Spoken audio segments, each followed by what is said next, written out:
Okay, well, good morning everyone, and welcome to this Adarma and Tenable webinar, One Click and You're Toast, right? My name is Amy Perez. I'm Director of Marketing Strategy here at Adarma, and today I'm joined by David Calder, our Chief Product Officer, and Bernard Montel, Technical Director at Tenable. Thanks for joining, guys. Oh, and I just let Neil in.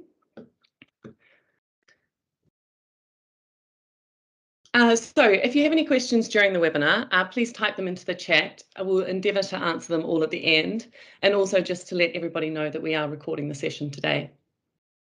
So Adarma recently commissioned research that found that 58% of UK businesses with more than 2,000 employees have suffered a ransomware attack.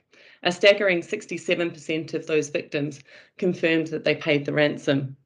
And perhaps unsurprisingly, 94% confirmed that they are either concerned or very concerned about the threat. And if you'd like to read our full report, Ariana, our technical expert there, is about to pop the link into the chat for everybody. Tenable also recently published research showing that ransomware accounted for 43% of attacks across EMEA in 2021, which is also a staggering statistic.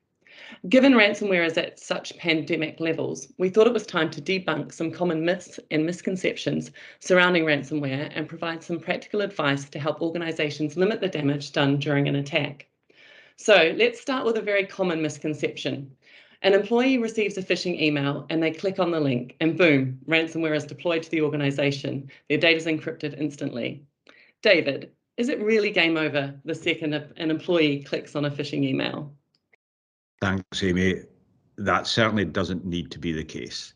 The attacker still has a huge amount of work to do before they reach their goal. And I think this is a really key point, actually, because organizations can choose to be fatalistic and accept that they're toast, or invest to be able to fight post that initial foothold. Attackers, they still need to discover the environment they've accessed. They still need to escalate their privileges. They still need to deploy their tooling, hide their tracks, and lots more. So there's a window of opportunity that absolutely organizations can invest in to make sure they're not toast if a click happens. And lastly, from me on this one, it's important to flag that phishing emails aren't the only vector that a ransomware attacker might use to gain that initial foothold. Obviously, there's other access methods such as unpatched software, misconfigured systems, or using credentials that have been acquired in other ways. So it's more than just the click, but the question is really valid, and I don't think it needs to be the case. Bernard, do you have any views on it?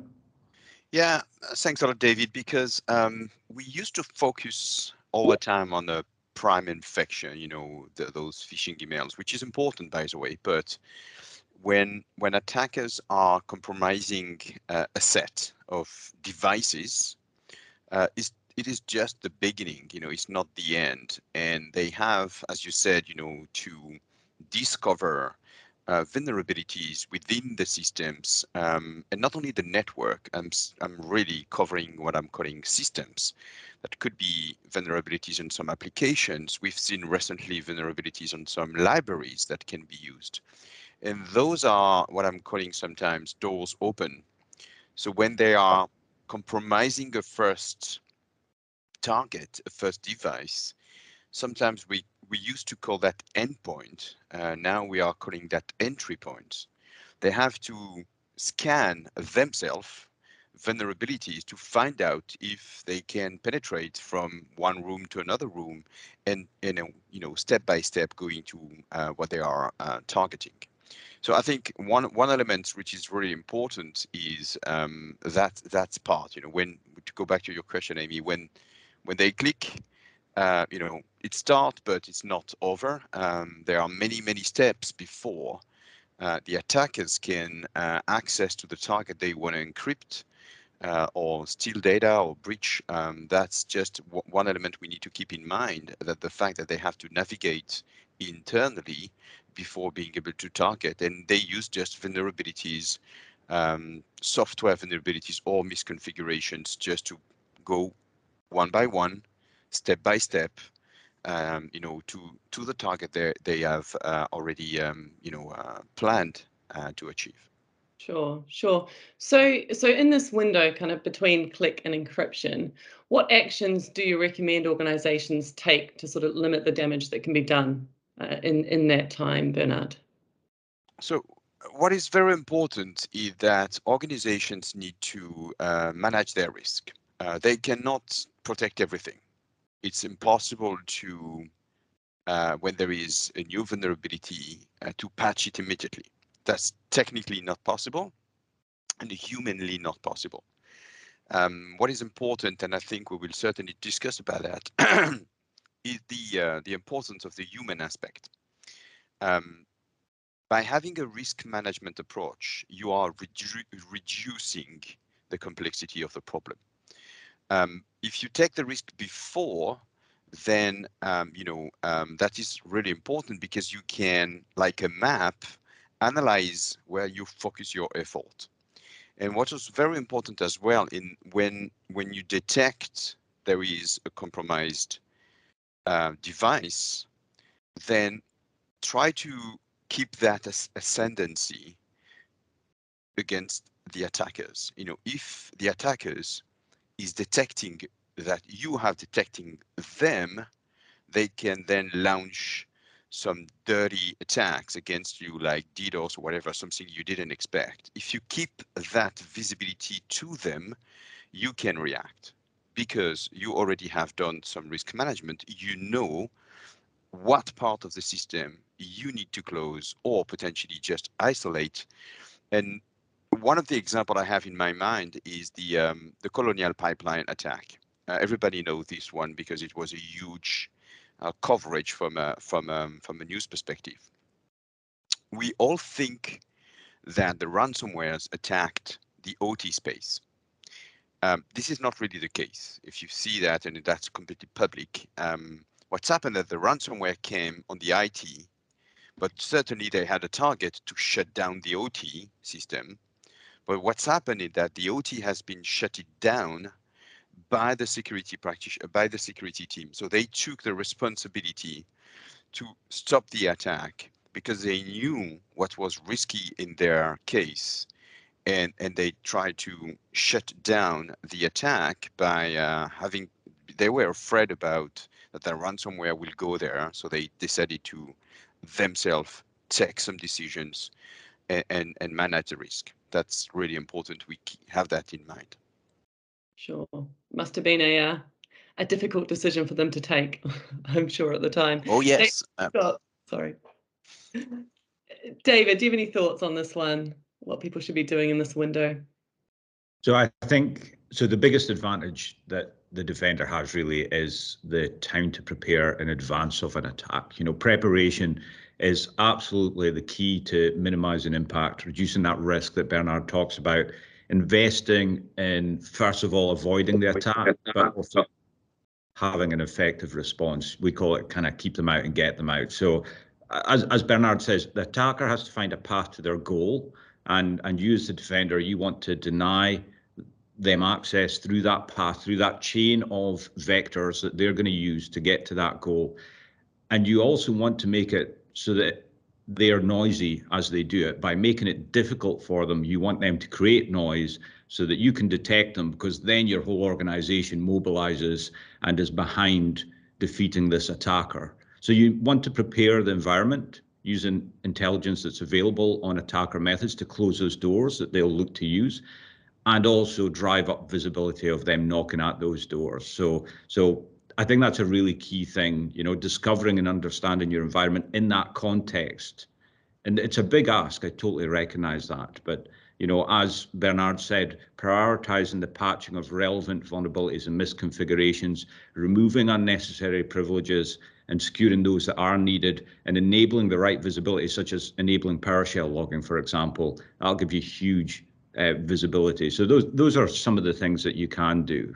So, and also actually on the pipeline attack, deciding up front on those big general containment actions pre-incident, would we want to close down our OT in this situation, and getting that authorization, that reduces the time it's going to take to make that decision when you're under fire. So getting those things prepared up front, getting your collaboration, your coordination methods up front, all of those things will just give you so much more capability in that time from click to encryption.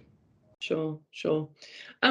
And so tell me if this is something slightly different. We often hear about attackers moving laterally around a victim's IT estate, perhaps performing reconnaissance or whatever. Sort of what are your tips for security teams to prevent this lateral movement? So yeah, we've covered a number of these points. So I'm just going to try and sum them up in 3 really clean, concise points. Remove options for the attacker, not just at the front doors, but all the way through your network. Make sure a determined attacker can't find his way through. Make it more and more difficult, make it more and more noisy. So remove options, ramp up your detection. So your organization may operate as battle ready day to day, but they'll really ramp up once they know an attacker's there. So ramp up detection and prepare your containment actions in advance so that you can respond really swiftly in a coordinated and effective fashion. So those would be my 3 top tips. Remove options, ramp up detection, prepare containment. Bernard, anything to add to that? Yeah, I mean, I mentioned that a little bit at the beginning, but there is now that concept about what we're calling an attack path, which is try to understand what are the capacity of those attackers can use to use several paths within your environment to target your asset. Now we need to also understand one stuff which is very common and very important element. Whatever the use case, whatever the scenarios, they can use many kind of entry points. At the end of the day, there is always one common element. The first is identity theft. They are always trying to compromise an account, and with this account, going to the Active Directory for being able to have escalation of privileges. So this is the kind of terminology we use a lot. Well, what does it mean? So within the Active Directory, there are plenty of applications using it, hundreds sometimes, and recently, in January, one of those applications, I don't want to, mention any name here, but they are providing self-service for resetting passwords. Mechanically, they have an admin account for being able to propose such kind of service. So having admin accounts or service accounts or user accounts which has high privileges are clearly the account that the attackers are trying to get. So what do they do with that?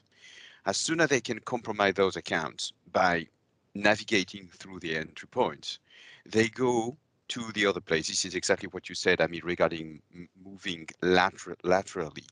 And those, so imagine you have, again, I go back to my analogy of the map. Imagine you have to cross a forest and then you have many paths. You don't know which one because you are completely blind. You try one, unfortunately it's not working. You go down, you go back, and then that's the attack paths we need to be able to detect, ideally visualize. We talked about it, David, this morning. So Tenable has acquired a company called Symptom that can potentially giving that capacity.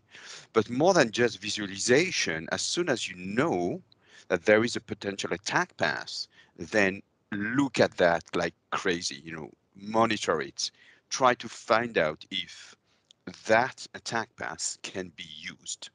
That's exactly when we prepared this webinar, we talked about before, during, and after regarding a ransomware attack. There is a lot of do before. Don't wait. Someone is just entering into your network. Try to find out, hey, what can I do now? So another analogy I'm used to use is, attackers, they are like, escape game. They are in the room. If the wall is hard, they go down and they go back and try to another room. If the wall is soft, they will push and then penetrate.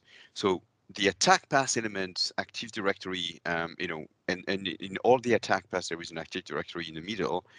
It's really a new concept getting out today, which is very important to handle, because if we can cut those paths or monitor if there is any vulnerability or misconfiguration on those pieces, then definitely we have a better approach from a prevention perspective. I was a little bit long. I hope it was not confusing, but this concept was important to highlight, I think. No, that's great. Thank you. So once the incident response team has dealt with the attack, they've restored the data from backups perhaps, or they've opted to pay the ransom, however that might manifest. How do you ensure that the attacker doesn't still have a presence, that they're not lying in wait ready to strike again when your guard's down? David, have you got thoughts on that one?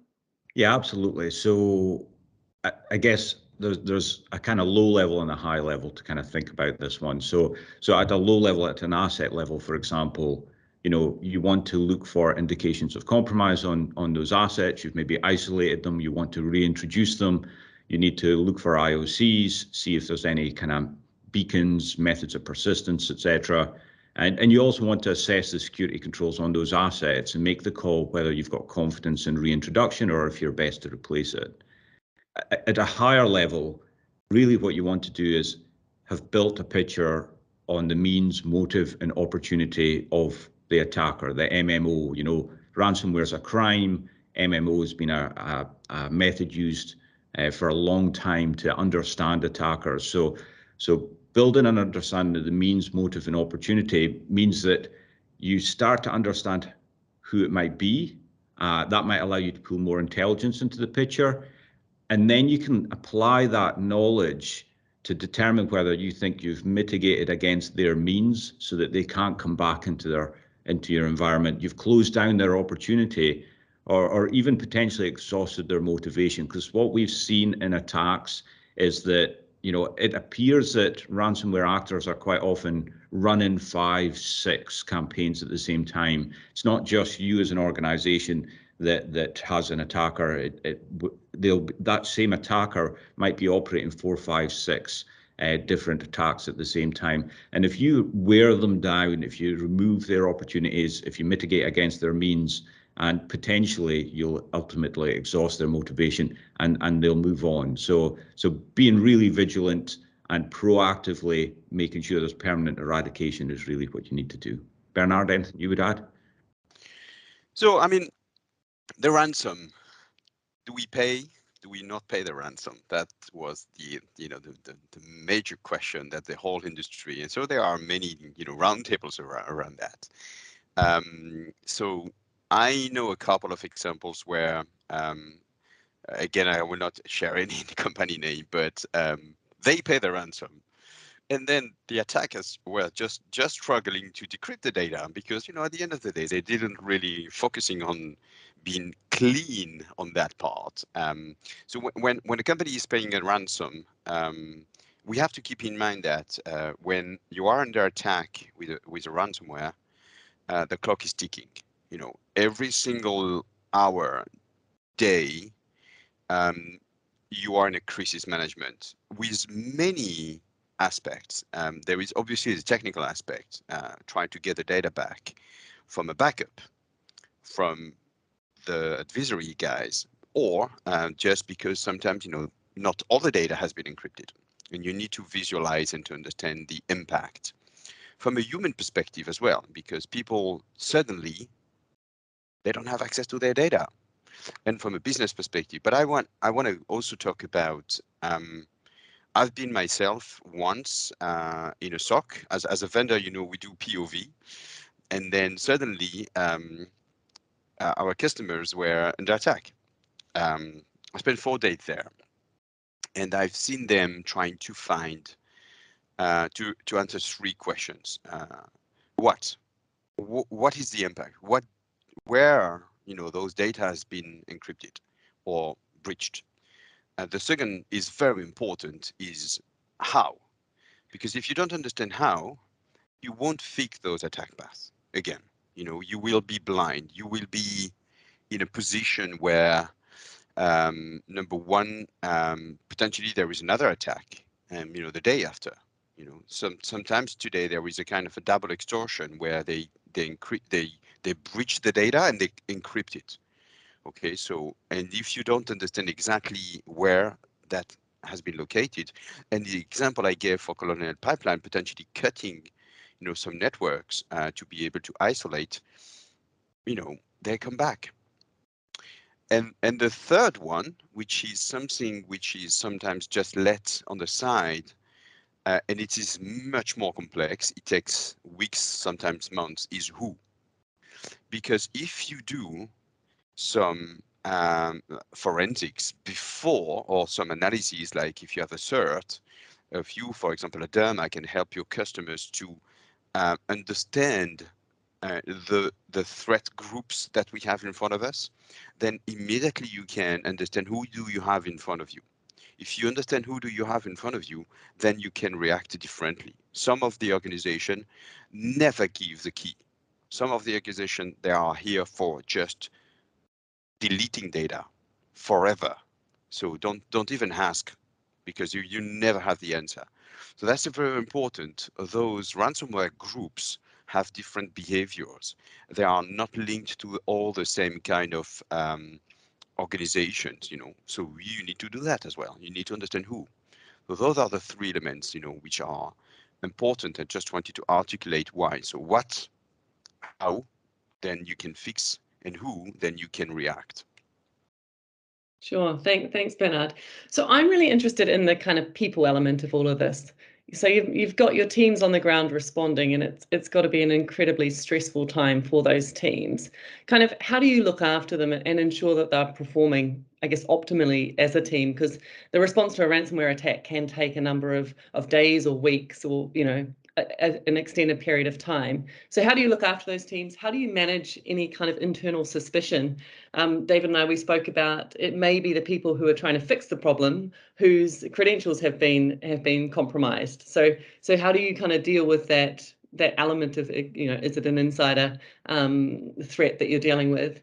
How do you ensure the team doesn't burn out completely? And then let's not forget that poor employee who potentially, if it was a phishing email that caused the ransom, may have kind of clicked on the link and has triggered all of these events. And what effect have you seen that have on those people, and how can we kind of take care of them in this situation? So a few questions in there, but kind of the people. How do we look after the people in all of this?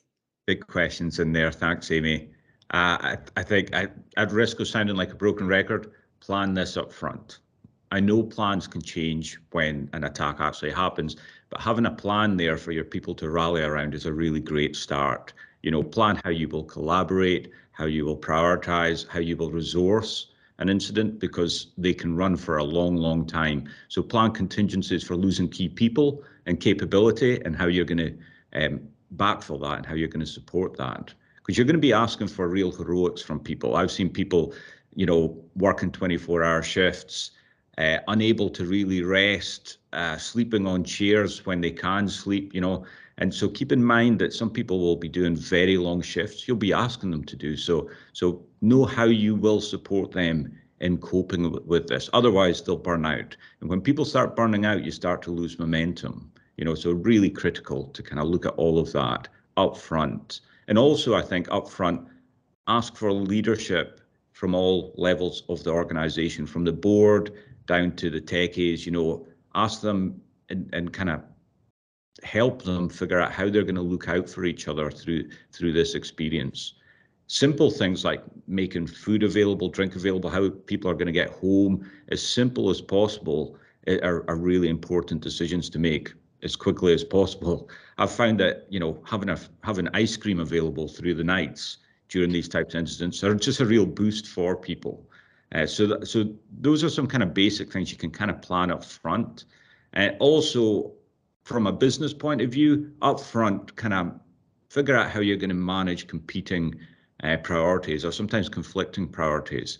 Your security team will want to recover visibility and control. Your business will want their services back really, really quickly. So plan up front how you're going to have that clear escalation and decision-making process in place.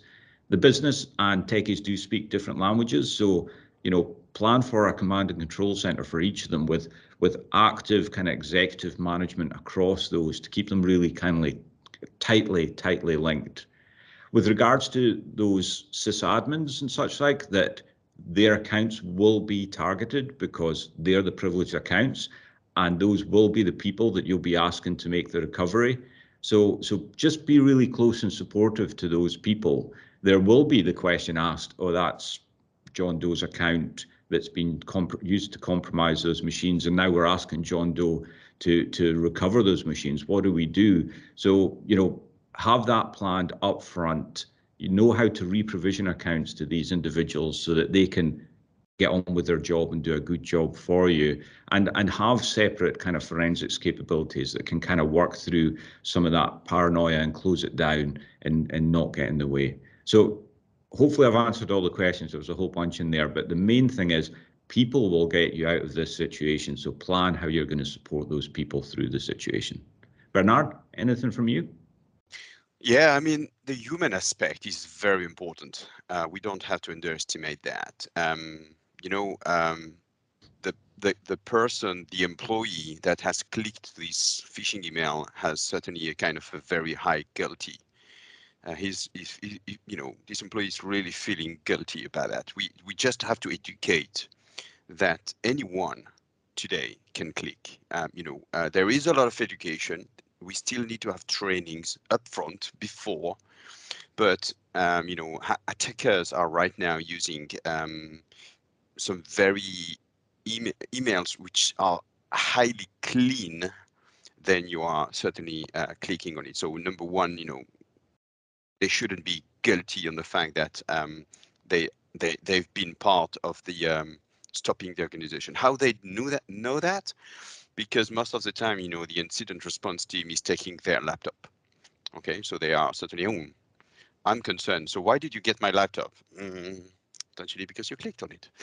But they didn't know that. So that's number one. Number two, as you mentioned, David, the rest of the employees, you know, there is a huge risk on that because, you know, they can feel that potentially their work, they worked on many months on some data, will disappear forever. And they have a fear of about that. Now, one thing which is important, 5 years ago, when we had ransomware attacks against organization, it was like, wow, you know, we've been targeted. Today, there are many. So I think organization can be much more prepared. And listening to you, David, I was thinking loudly today about something. I don't know any organizations which are doing ransomware simulations attacks. You know, like we do in a building when the alarm is ringing every Wednesday, once per month, and then we put in the people out and then try to find out, you know, how they do react based on a fire alarm, a physical one. I think it could be interesting to potentially do that, you know, do some ransomware simulations or cyber attack simulations where someone just ask people and then find out how do they react, because and then preparing them that it could be not a simulation anymore, and then they have to be prepared about having some elements of the human part aspect that we need to take in consideration as well. So Bernard, just to respond on that point, so and it wasn't prepped, but we run ransomware simulation exercises for some of our customers, mainly because having a plan and drilling to the plan.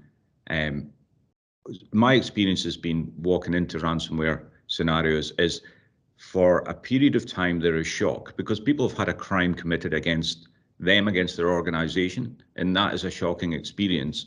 And with planning and with drilling, just like they do in the military and such like, or they do with fire alarms in buildings and such like, you get through that shock much faster. So it's a great investment to make because it flushes out problems, but also prepares people for the real scenario and to move through that initial shock and into action. So, so your point's absolutely valid. Back to you, Amy. Great, thank you guys. Thanks both. I think it's been a really insightful session. We've got a quote here I think that summarizes quite nicely what we've discussed and what we'd recommend to anyone concerned about the threat of ransomware, right? Which is preparation is everything. At the end of the day, that's your best defense. We do have some time now for some Q&A. So those on the phone, if you'd like to, you can either type a question into the chat, or if you raise your hand under the reactions option, Ariana can take you off mute and you can ask us yourselves. So please feel free to go ahead and do that now. I can't see any immediately, so as you might expect, I have some questions. So, Bernard, you touched on this briefly, but David, what are your thoughts? Should organisations pay a ransom? Plain and simple. It's a great question. Because the purist or kind of moral pieces immediately, you would say no. However, who are we to understand fully the context of every business and the pressures they're under and such like? So I'm going to answer from kind of two angles. One is that we're seeing insurance premiums absolutely skyrocket around this. And the reason for that is because these attacks are happening. So insurers are businesses and they're having to kind of mitigate their risk to their business by driving premiums up and such like. So it's becoming more expensive to have premiums that would enable the payment of the ransom. And also we're seeing governments and regulators really start to scrutinize whether it's funding terrorists, whether it breaches the terrorist organizations, whether it's breaching sanctions, whether it's funding states so there's a lot of inbound pressure that will drive businesses or drive out the option to pay. The option to pay, I believe, will start to go or become more and more difficult. With regards to whether to pay, though, I think the responsible thing is for organizations, boards to get together and have that discussion up front. Obviously, in the heat of the moment, they may have to change their position.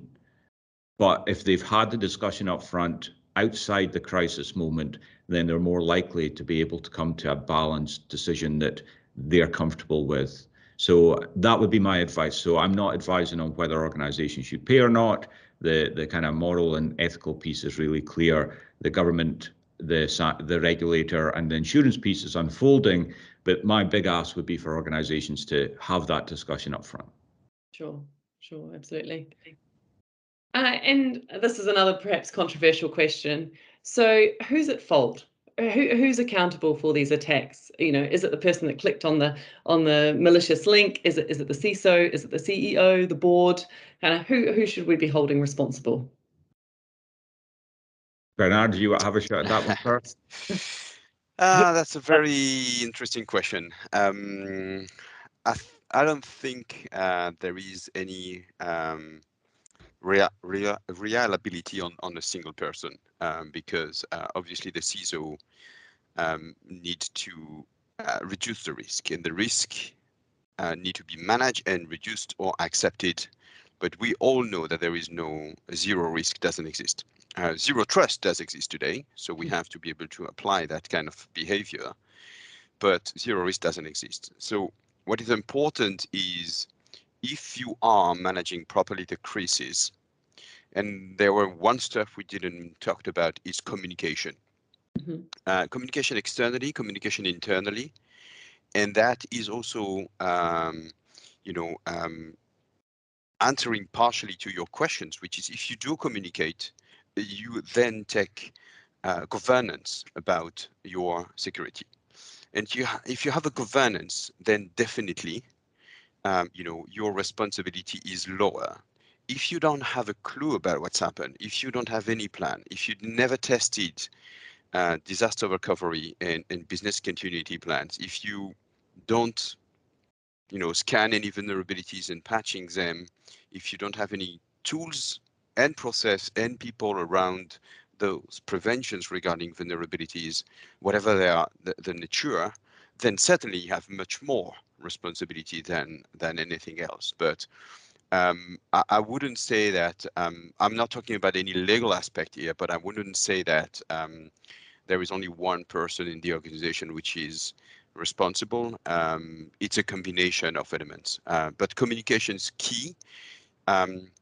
If you don't communicate externally that potentially some data from your customers have been touched, then you have a legal aspect regarding your customers. If you don't communicate neither to the people, employees you mentioned, David, then you are at risk for having employees burning out, and that's also very important. So responsibility is linked to governance, according to me.